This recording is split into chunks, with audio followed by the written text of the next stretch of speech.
Breakfast in bed. It's 10 a.m.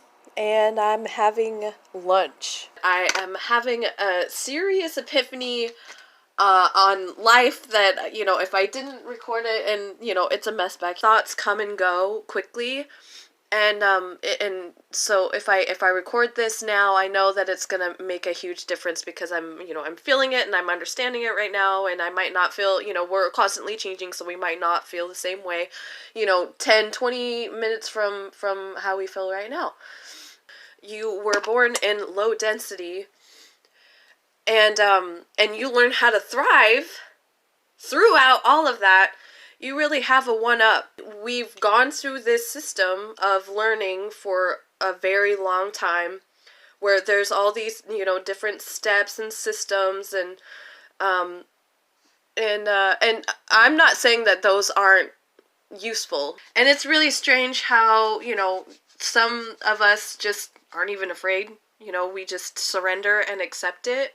Everybody has their own life experience. We'll have this idea, and we're like, wow, this is amazing, this information might help somebody, or or you start telling yourself, like, maybe I really am special, maybe there is something about me that is wonderful and it needs to be shared. But what we learned when we were younger, we were raised with limited beliefs. We were raised where we were told, like, we didn't have enough or there wasn't enough. You remained quiet. You didn't say what you were thinking. You didn't share your ideas, even though they could have been life-changing for somebody else. And it's only because when we were younger, we were under so much control of somebody else that we had to do what they want. Sometimes looking inward into ourselves can be a very challenging thing to do, because there are things, when we're looking inward, there are things about ourselves that we really don't want to see, that hurt us, and, we'll slide it under the rug and pretend that it's not there.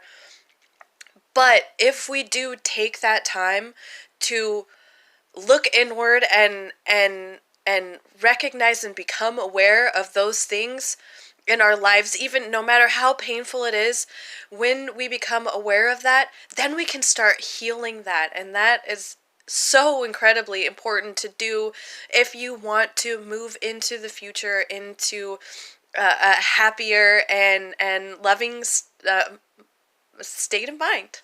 But this is the low density that I'm talking about, when we're born in a controlled area where, you try to clear a space so you can do something that you are good at. The environment is so controlled that it doesn't give you that free, open space to explore the things that you're good at and the things that you want to pursue. So remember that when you are growing up, that is not your fault. But once you are aware of that, that is something that you can start changing.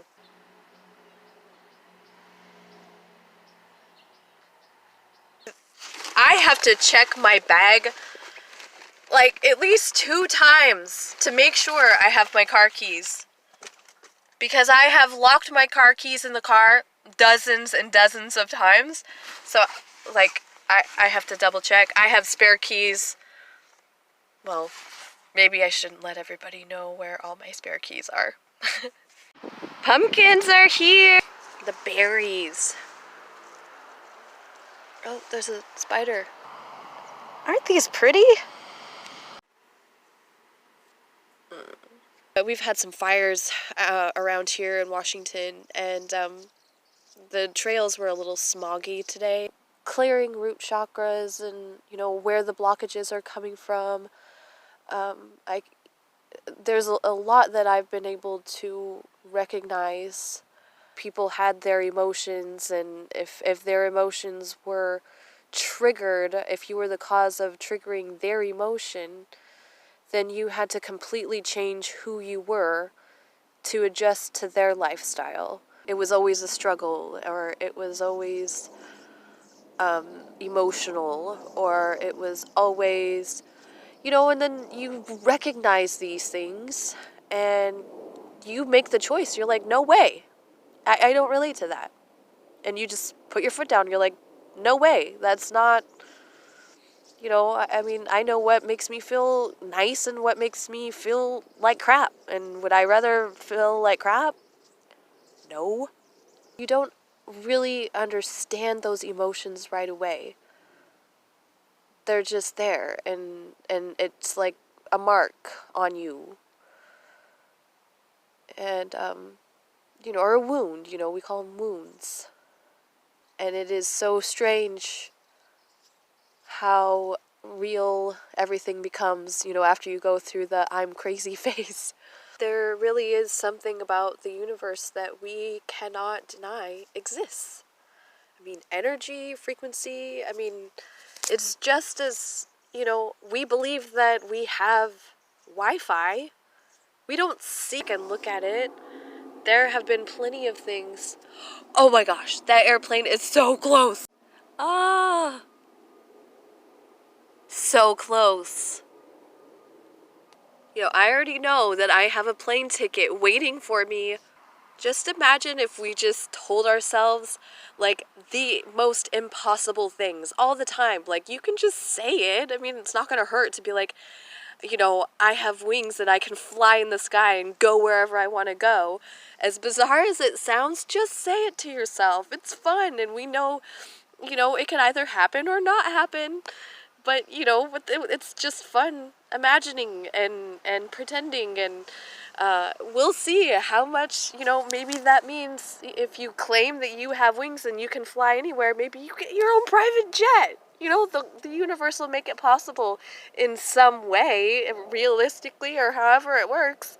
It'll bring it to you. And when I was younger, you know, everybody said, Heidi, you know, you can have that farm and you can have that life if you work hard and you go, you know, you work hard and you go to work, and, you know, so that's what I did. That's exactly what I worked, and the jobs that I went at, I advanced quickly. But when, you know, when it got to a point of actually making a career out of the job that I had, my life would shift completely and I would become vulnerable again. We ended up getting married and had 4 children. And I have 4 children, and a lot of people are like, really? You have 4 children? You don't even look old enough to have 4 children.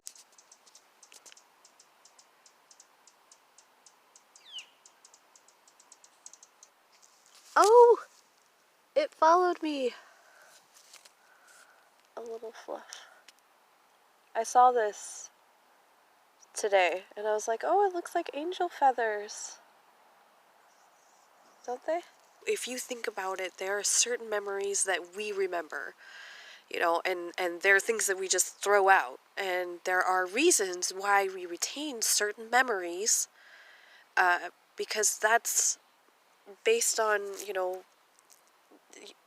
whatever experience your decisions follow. I hope that everybody holds on to what it is that they want to do, their purpose, their ideas, and don't worry so much about what other people think anymore. We all have unique ideas and abilities and solutions. We need to hear everybody's voice. If you've heard, Horton Hears a Who, we need every single person's voice. Horton Hears a Who, if you haven't seen that. That is what I'm talking about. We need to hear everybody's voice. As crazy as things sound to you, and it doesn't even have to do with the spiritual world. It can be with anything, any idea that you have, you know, technology or science, or which, you know, is technology, or, you know, earth-based, or whatever. We all have, like, powerful information, and if we keep thinking that it makes us crazy to have a different kind of thinking, then we're missing out on becoming who we are and living our best life. I know it's not easy. Sometimes you just feel like freaking screaming and punching you just get angry. And it's okay to be angry and frustrated. Like that, those are the times when we start surrendering, because we're like, gosh, I'm so angry, I can't do this anymore, I'm just gonna let it go. And, you know, and that's what we do because we don't want to feel that anger anymore. And that's when we start letting things go. And I understand what it's like to hold on to things. I've done that. I mean, I held on to things that I didn't need to hold on to. And the more I let them go, it opens so many other doors to new things that and new possibility. Do it. Start sharing your message. Really, if you have time, while it's still sunny, if you have grass, just lay in it in the sun. Or find some grass somewhere and lay in it and just close your eyes and take a nap. I know people are like, oh, there's bugs everywhere. Like, if you're scared of bugs, you're attracting them. You know, just when you're one with the universe, those things don't really bother you. You know, I lay here and I don't have bugs crawling all over me. So don't worry so much about bugs. Enjoy. Bye.